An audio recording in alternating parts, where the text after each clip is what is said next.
Olá, boa tarde, seja bem-vindo a essa edição. Eu sou a Caroline Povoleri e você acompanha agora comigo as principais reportagens da RIT. Nós começamos essa edição falando sobre o conflito no Oriente Médio.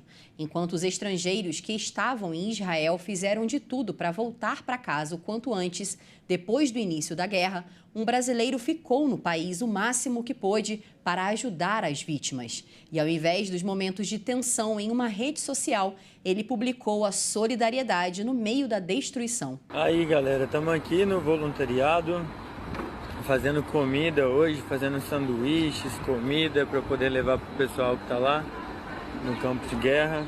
Este vídeo foi publicado pelo mineiro Jonas Gabriel Carvalho Xavier em uma rede social, assim que o conflito em Israel começou.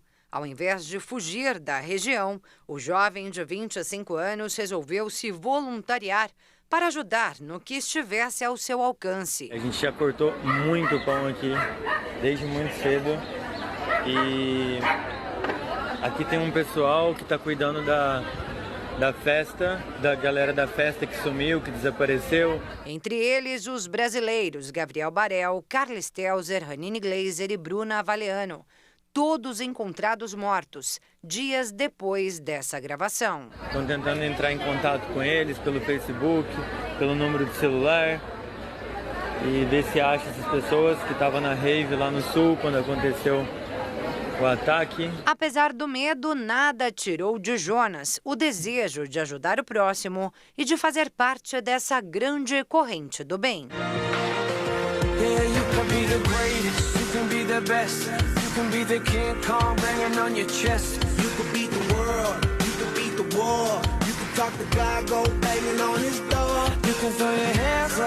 O mineiro desembarcou em Tel Aviv com o objetivo de fazer um mochilão em todo o Oriente Médio, começando por Israel, até que no último dia 7 de outubro, o plano foi interrompido pelo conflito e o jovem deu início ao trabalho voluntário, mesmo diante de todo o risco que corria. Todo mundo que está ajudando aqui no voluntariado agora está correndo para dentro do parque, porque é alerta de míssil caindo aqui.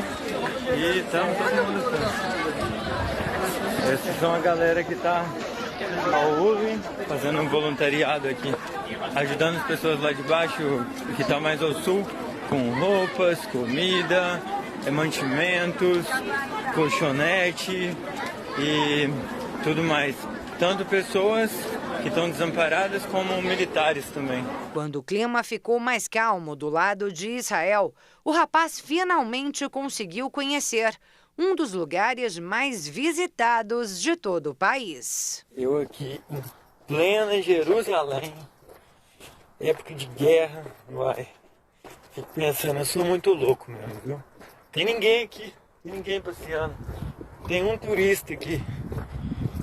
Só eu, os lugares estão abertos ainda. Muro das Lamentações e tal. Peguei alguns locais abertos.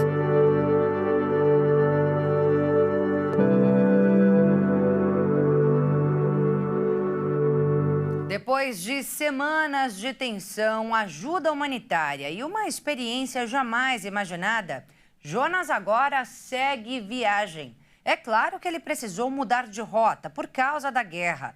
Ao invés do Oriente Médio, o brasileiro continua um mochilão em países da Europa, começando por Portugal. Quem sabe em tempos de paz, Jonas ainda volte a Israel. Seria como reproduzir o texto bíblico escrito na imagem da última foto que o rapaz tirou e postou ainda no aeroporto de Tel Aviv na tarde desta quinta-feira, antes de embarcar. O trecho que fala da queda de Absalão e o retorno de Davi e seu povo a Jerusalém.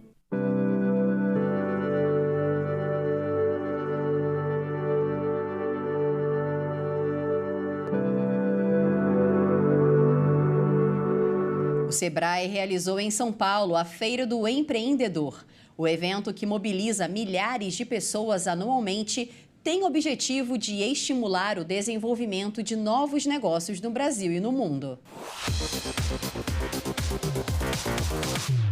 Muitos brasileiros têm o sonho de ser donos da própria empresa. Essa foi a motivação da Janaína, que une a arte e a sustentabilidade. A gente quer realmente levar para as pessoas algo que seja inusitado, algo que seja diferente, né? E principalmente trabalhando com questões ambientais. Já a Edmeia quis transformar em negócio a sua história. A minha empresa é a Quilombo Doces.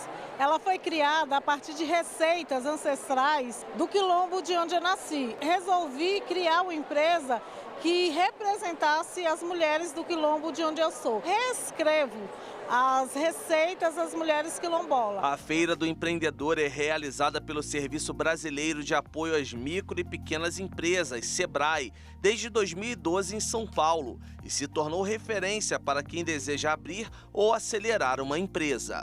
O São Paulo Expo, local da FE23, deve receber 125 mil pessoas durante 4 dias e gerar 700 milhões de reais em negócios entre visitantes e expositores. O evento tem modelo híbrido, com atrações presenciais e online. O SEBRAE aproveita a oportunidade para orientar visitantes sobre gestão, formalização e regularização de suas empresas nos balcões de atendimento. Os MEIs, ou microempreendedores individuais, impulsionam grande parte do empreendedorismo no país.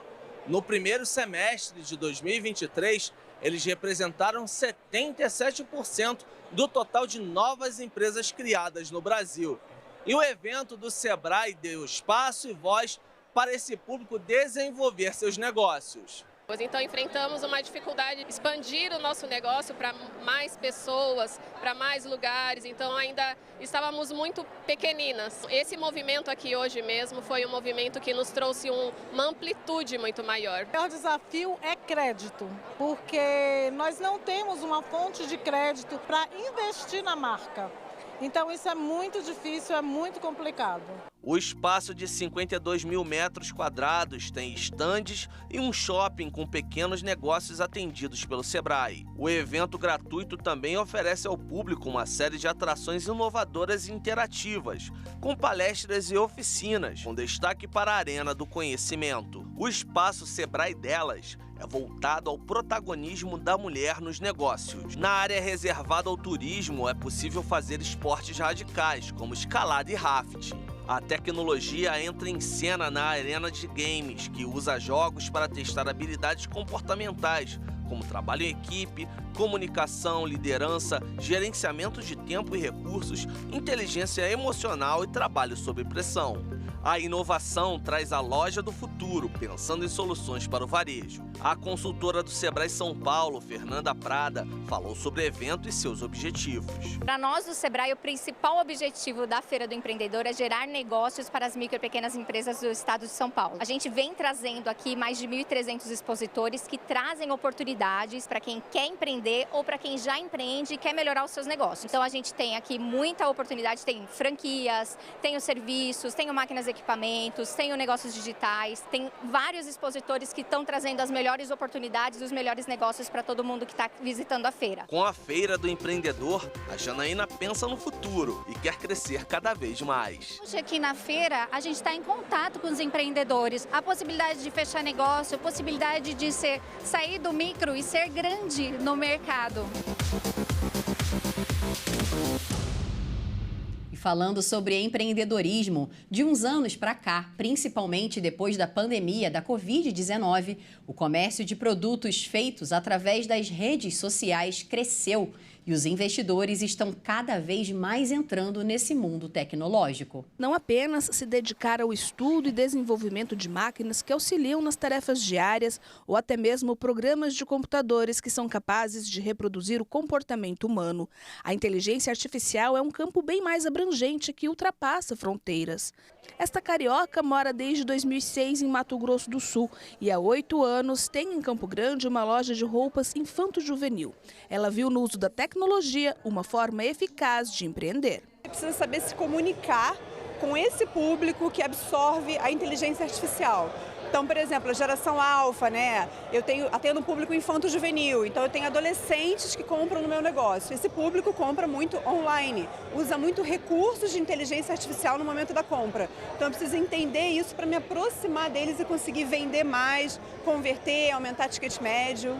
Ainda de acordo com a empresária, o nicho ganhou ainda mais força durante a pandemia, quando ela precisou inovar para que o produto comercializado atingisse maior número de pessoas. A gente faz muitos vídeos, chama micro-influenciadores, chama essa galera, os jovens, para dentro da loja para consumirem e influenciarem outro público também. Abrimos agora esse ano o site da Nicos e Nicas. A gente faz venda muito, não só para Campo Grande, Mato Grosso do Sul, como para fora do estado também. Então você precisa se aproximar desse público, você precisa estar conectado nas redes sociais e consumir o que eles consomem para saber o que está em alta. E isso muda o tempo todo. Então acho que o desafio é que, como muda o tempo todo, você precisa estar muito antenado. Diversão e negócios que caminham lado a lado quando o assunto é empreender, principalmente através das redes sociais, da tecnologia. Este consultor é especialista em gestão de negócios e marketing estratégico. Para ele, a adaptação às novidades é inevitável, ainda mais para quem quer empreender, seja qual for o segmento comercial. O empresário precisa estar atento às novidades para acompanhar esta evolução. Não é nem como utilizar, mas é como que a gente se adapta a algo que não tem mais como voltar atrás, né? Porque a gente já usa a tecnologia em várias situações. Eu me lembro que em casa o pessoal tinha dificuldade de regular o horário do relógio do videocassete. Vou falar baixo, não conta para ninguém. Né? E aí nós, crianças, íamos lá e regulava o horário, programava a TV, que era uma tecnologia, né? Controle remoto, aquela história. A gente vai andando, a humanidade vai andando, as coisas vão acontecendo, nada ocorreu de novo, simplesmente o mundo está em evolução. Agora você está em evolução, o seu negócio está em evolução, você está acompanhando essa mudança, porque se não tiver, vai ficar para trás. Com conhecimento na área, ambos os profissionais foram palestrantes do Café com Networking, promovido no Salão de Eventos da sede, Associação Comercial e Empresarial de Dourados, e que reuniu diversos empreendedores do município. 12 empresas foram abertas por minuto no Brasil no primeiro semestre desse ano. Os dados são de um levantamento da consultoria Serasa Experian. O repórter Leonardo Félix tem mais informações. Nos primeiros 6 meses de 2023, foram criados mais de 2.100.000 novos negócios no país. O setor de serviços de alimentação, que engloba bares, restaurantes e lanchonetes, foi o que mais registrou aberturas, com pouco mais de 140 mil. Isso representa 6,6% do total, com uma média de 1.100 novos registros por dia. A área de serviços se destacou, com mais de 1,5 milhão de novas empresas, o que significa 71,7% do total de registros. O crescimento foi de 5,8% em relação ao período de janeiro a junho de 2022. O setor de serviços ficou bem acima do comércio e da indústria. Houve alta de 2,5% na comparação com o ano anterior. Os microempreendedores individuais, MEIs, lideraram a participação com maior número de empreendimentos abertos no semestre, com 77% do total. Segundo a Serasa Experian, a tendência do segmento de serviços ganhar o protagonismo deve continuar, principalmente pelo baixo investimento necessário e velocidade do retorno, que pode ser mais rápido, especialmente na área de alimentação. Os dados por região mostram que no primeiro semestre de 2023, o ranking foi liderado pelo Sudeste, com mais de 1 milhão de novas empresas, seguido pelo Sul, Nordeste, Centro-Oeste e Norte. O estado com maior número de registros foi São Paulo. O levantamento levou em consideração a quantidade mensal de novas empresas registradas nas juntas comerciais dos estados e do Distrito Federal, além da apuração mensal de CNPJs consultados pela primeira vez na base de dados da Serasa Experian. E veja a seguir. Faltando menos de um mês para o Enem, a dúvida dos estudantes é se ainda dá tempo de se preparar. E ainda vamos conhecer a cadelinha Laika, reconhecida nacionalmente no resgate de desaparecidos. Nós voltamos em instantes. Até já!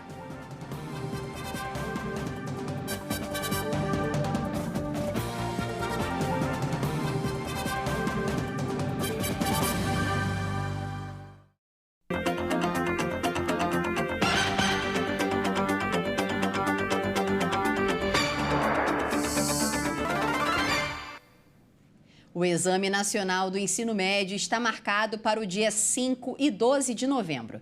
E faltando menos de um mês para a prova, muitos se perguntam se ainda dá tempo de se preparar.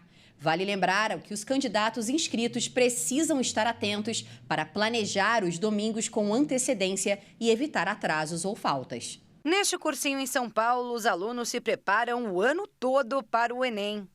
Porque nós temos que dar conta de todo o conteúdo, depois de atividades que possam entrelaçar os conteúdos, porque cada vez mais os vestibulares cobram de forma interdisciplinar. É importante o estudante assistir a aula, estudar depois da aula, participar das atividades de tutoria.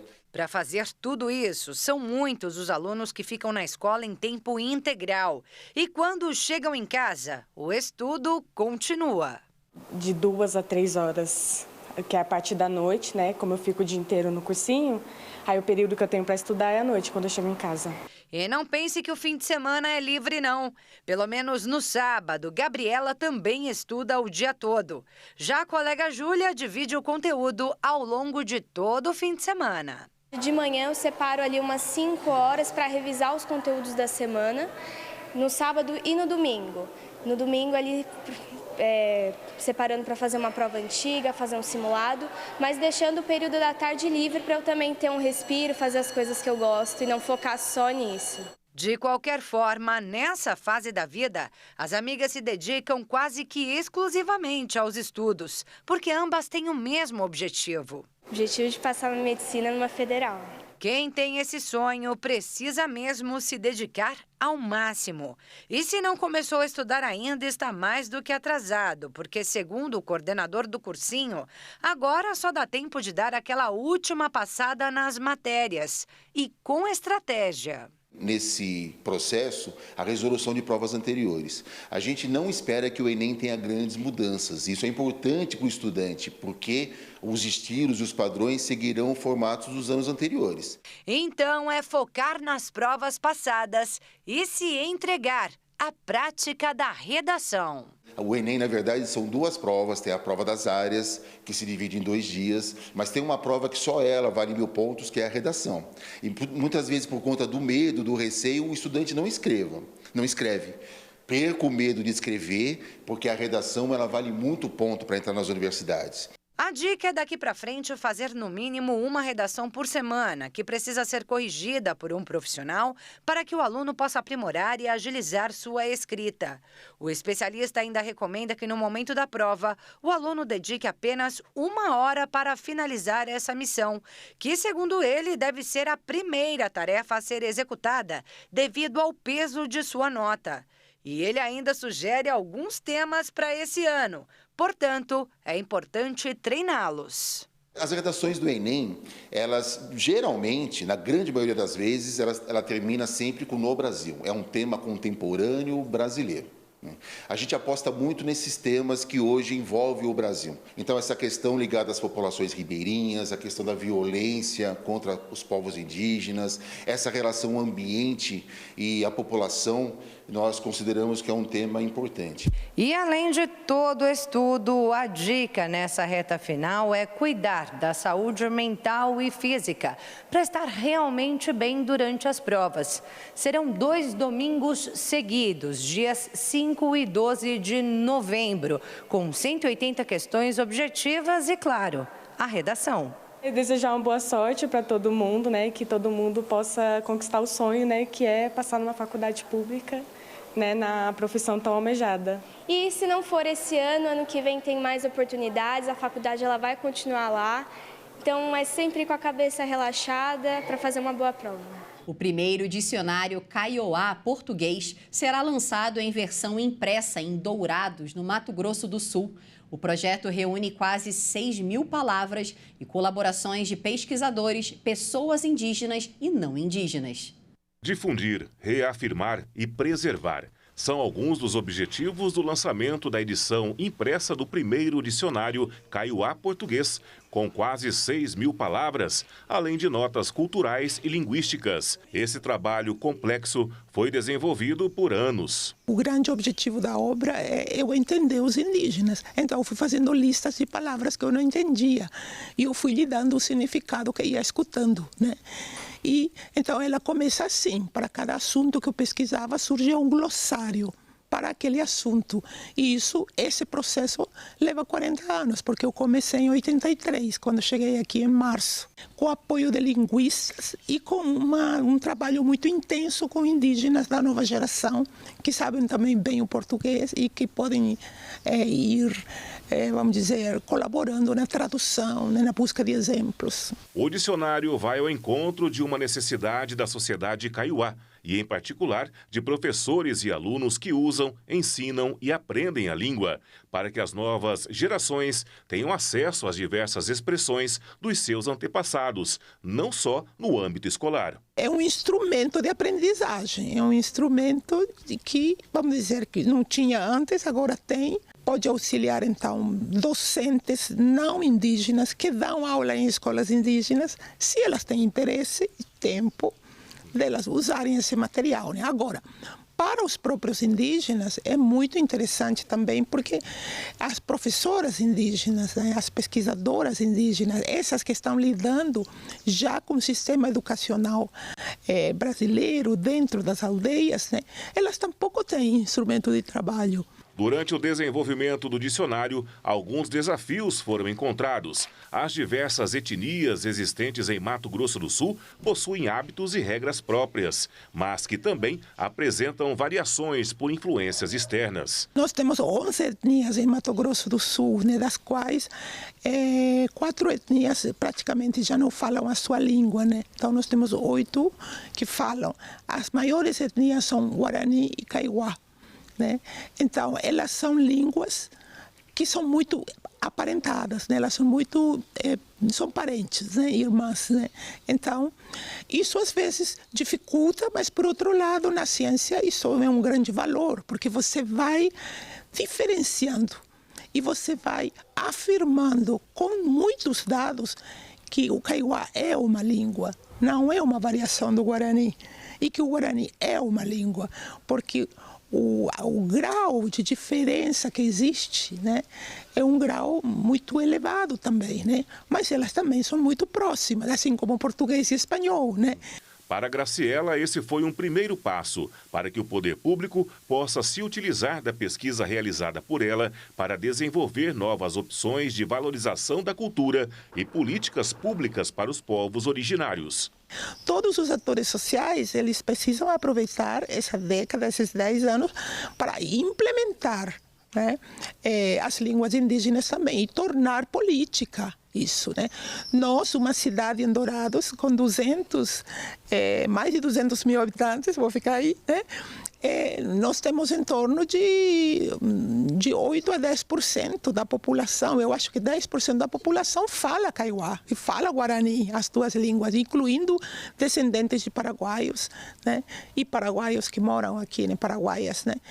Então, por que essa língua não é incentivada? Por que essa língua não é implementada? Não vai para que as pessoas aprendam? O lançamento do dicionário Kaiowá Português acontece dia 17 de outubro às 18h30 no Espaço de Cultura e Arte Casulo, no Parque Alvorada, em Dourados. No momento nós não temos exemplares para distribuir, assim, né?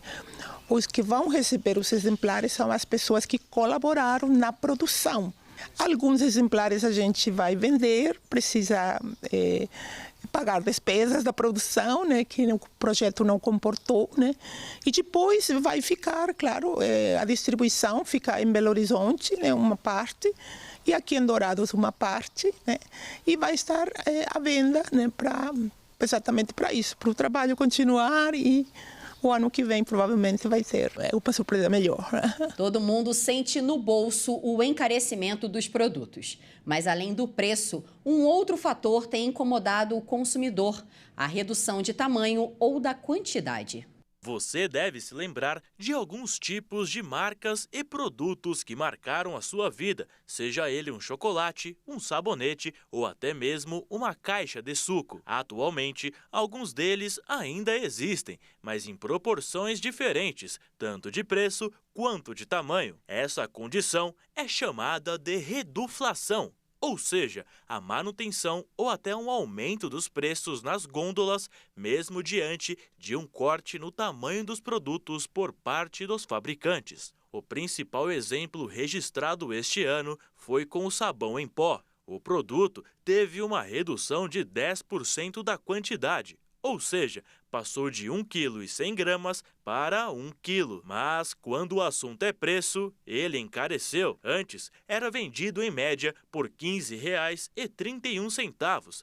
Agora, passou para R$ 19,18. Na lista dos produtos que mais sofreram com essa condição, aparecem ainda o chocolate, biscoitos e molho de tomate. Segundo especialistas, existem 2 grandes motivos para as empresas praticarem a reduflação. O primeiro pode ser os eventuais aumentos nos preços dos combustíveis, que impactam nos custos de transporte do produto, e também as questões sazonais. Nesses casos, a solução encontrada pelas empresas, segundo os especialistas, é repassar os valores no preço final do produto. Segundo eles, os consumidores que se sentirem afetados pela reduflação devem procurar o PROCON. Isso porque, legalmente, as empresas precisam informar se houve alterações na gramatura de um produto. Vale lembrar ainda que quem sai perdendo é sempre o consumidor.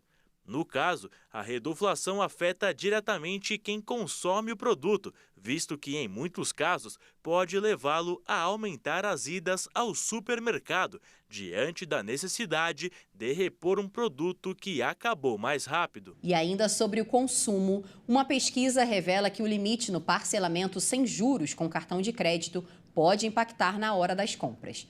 Na última segunda-feira, o Banco Central sugeriu que sejam no máximo 12 prestações. Fomos às ruas para saber qual é o hábito de consumo do brasileiro ao usar o cartão de crédito. Quando é um bem maior, uma geladeira, um fogão, eu costumo fazer 10 vezes, porque fica dentro do meu orçamento e as parcelas ficam menores. Normalmente eu costumo bastante parcelas, tipo 15 até 18 vezes, dependendo do produto. Se for uma televisão, alguma coisa que tenha um valor mais agregado maior, então eu parcelo em mais vezes. Eu uso bastante o parcelamento, mas assim, não é que eu sou contido ou não. O parcelamento serve pra gente ali se aliviar, né? A gente parcela bastante, quando sobra um dinheirinho já bate todas as parcelas de uma vez. O Instituto Locomotiva, que realiza pesquisas de mercado, fez um levantamento sobre os desdobramentos das possíveis mudanças nas regras do cartão de crédito. Segundo a pesquisa, 72% dos comerciantes brasileiros acreditam que devem ter queda em suas vendas se o número de parcelas sem juros do cartão de crédito for limitado. Já entre os consumidores, 77% disseram que devem comprar menos com as novas medidas propostas pelo Banco Central. O impacto sobre a atividade comercial poderia atingir até 118 milhões de consumidores no país.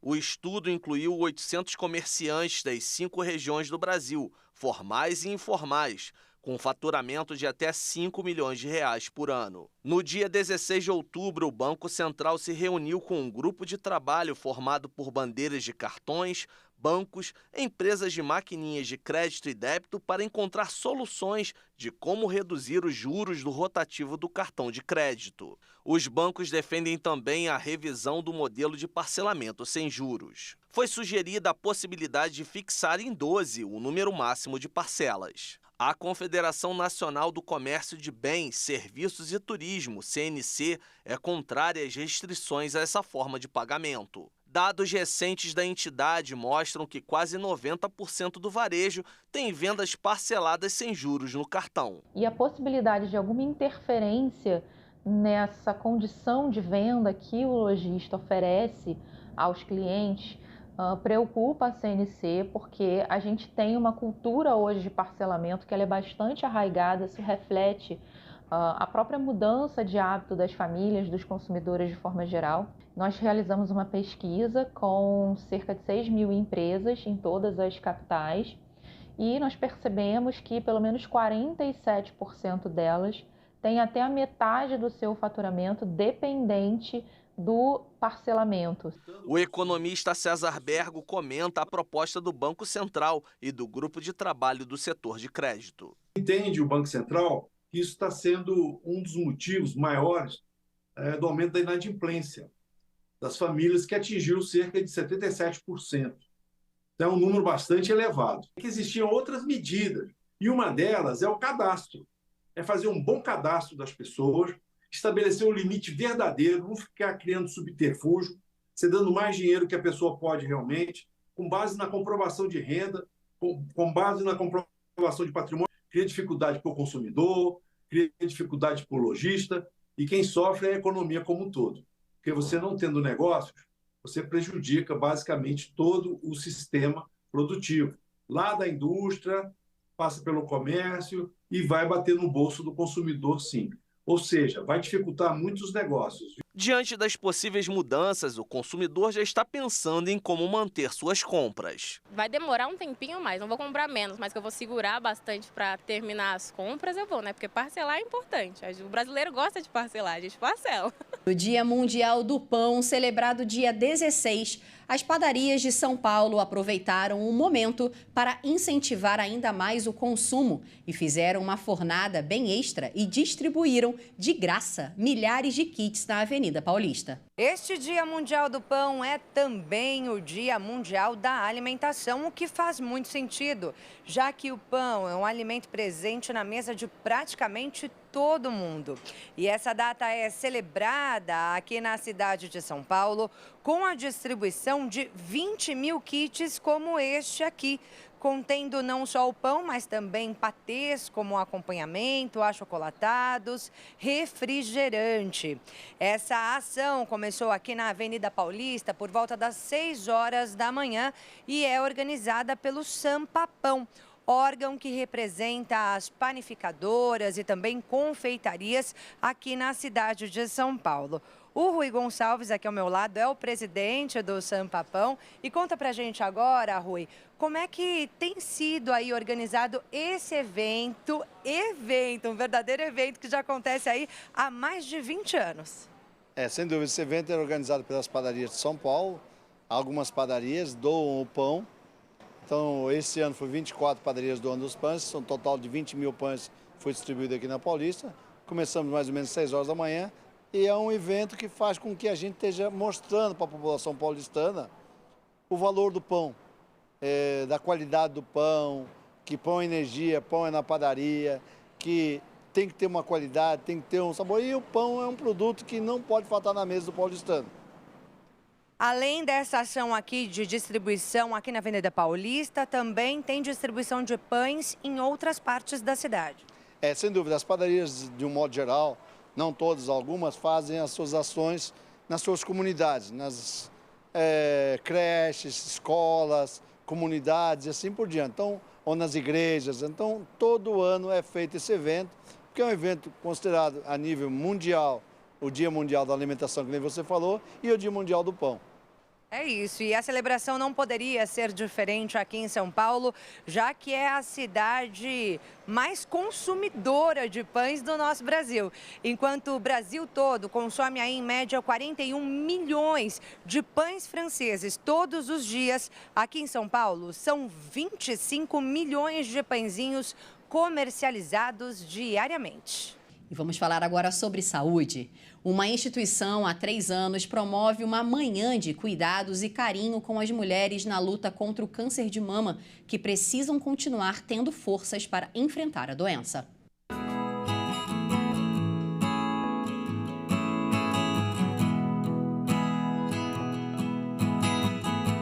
cuidado, amor e muito mais carinho. Quando uma mulher é diagnosticada com câncer de mama, além do sorriso, toda sua beleza se apaga. Cirurgia, queda de cabelos e outros fatores que podem deixar a doença em si ainda mais difícil de ser superada.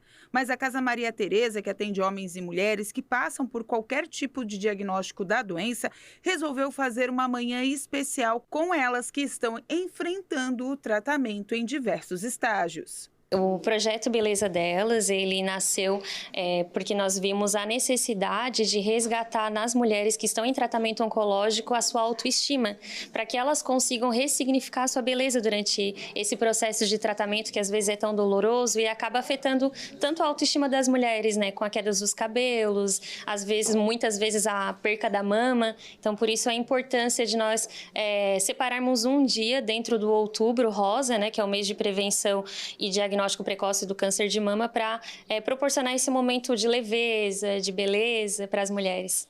E foi mesmo, teve maquiagem, sessão de fotos e até presente, tudo para deixar mais rosa, o que parecia ser um mundo totalmente sem cor. Eu ainda não terminei o tratamento, né? Estou fazendo quimio-orais, mas para mim foi muito gratificante este dia, muito especial, e acho que tanto para mim quanto para todas as meninas, foi um momento muito especial e muito feliz na vida da gente. E além de todos os momentos agradáveis, elas ainda participaram de um ensaio fotográfico para ressaltar ainda mais a beleza que vem delas. A Michelle é jornalista e luta contra o câncer há cerca de 1 ano e também falou sobre essa experiência de estarem reunidas e darem forças uma para as outras. Todo movimento que se faz, né, principalmente no mês do Outubro Rosa, ele é válido, né? As mulheres, elas passam por um impacto muito grande, né, quando elas recebem o diagnóstico. E esse momento, ele alia várias coisas, né, que é a autoestima da mulher, que às vezes fica abalada, né, e todo esse movimento de interação entre a gente também é super positivo. É um momento que a gente, para nós, né, foi feito para nós e a gente está aproveitando em uma manhã muito positiva, com mulheres com alto astral, né? Isso é muito importante, né? A gente vê a mulher ali se maquiando, fazendo a foto, né? Isso eleva a autoestima nossa, com certeza. De acordo com a assistente social, a maior parte dos atendimentos hoje são de mulheres com câncer de mama. E o evento ajuda a manter viva a esperança da cura e também o otimismo em dias melhores. A casa, ela tem esse objetivo de prestar o apoio, o acolhimento para as mulheres, de ser esse local que elas possam vir compartilhar as histórias, fortalecer umas às outras, né? Esse ano é a terceira edição do projeto e tem mulheres aqui que já participaram das outras edições do ano passado e tem as pessoas que estão aqui nesse primeiro ano. Então elas compartilham suas histórias de vitórias, de superação, de fé, de esperança. Isso é muito importante para elas.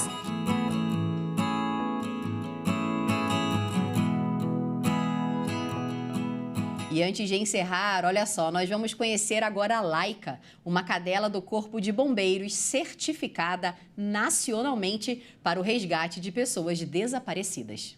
Senhoras e senhores, com vocês a Laika. Certo. Deita.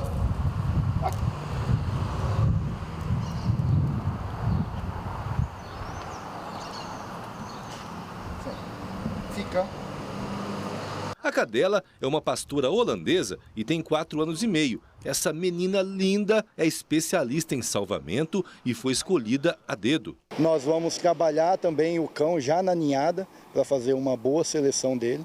E a partir dos 2 meses de idade, nós já começamos a fazer esse trabalho. O treinamento para um resgate, que é muito sério, de pessoas desaparecidas, para ela é uma espécie de brincadeira. Desde cedo nós vamos condicionando o cão a gostar de pessoas, gostar de brincadeira. E com isso ele sabe que quando ele chegar numa área de busca, ali ele vai encontrar alguém e no final ele receberá seu prêmio. A Laika participou de uma prova de busca urbana realizada no começo do mês. Na primeira etapa, o treinador e a cadela mostram todo o adestramento. E tem mais. O que nós vamos fazer então? Eu vou me esconder no meio desta mata que fica aqui na região do Parque dos Poderes. E aí o bombeiro vai soltar a cadela Laika para ver se ela me encontra. Vamos lá? Olha só, escondi aqui então atrás de uma árvore. Eles estão lá na frente. Vamos ver se ela me encontra, né? Achou! Achou! Que coisa linda, olha só. Me achou aqui, né? Essa é uma das etapas do treinamento que conferiu a certificação para a Laika. É a comprovação de que ela está apta para trabalhar na busca por pessoas desaparecidas, seja aqui no estado do Mato Grosso do Sul ou em qualquer local do Brasil. Hoje os bombeiros de Mato Grosso do Sul têm a Laika, a Brasa e mais 3 cachorros de resgate e salvamento. 3 na capital, 1 em Corumbá e outro em Coxim. Aqui no nosso estado nós temos outros cães que estão sendo treinados e logo nós estaremos aumentando o plantel do canil do Corpo de Bombeiros Militar. E essa edição termina aqui. Se você quiser rever alguma das nossas reportagens, é só acessar o nosso canal Hit Notícias no YouTube.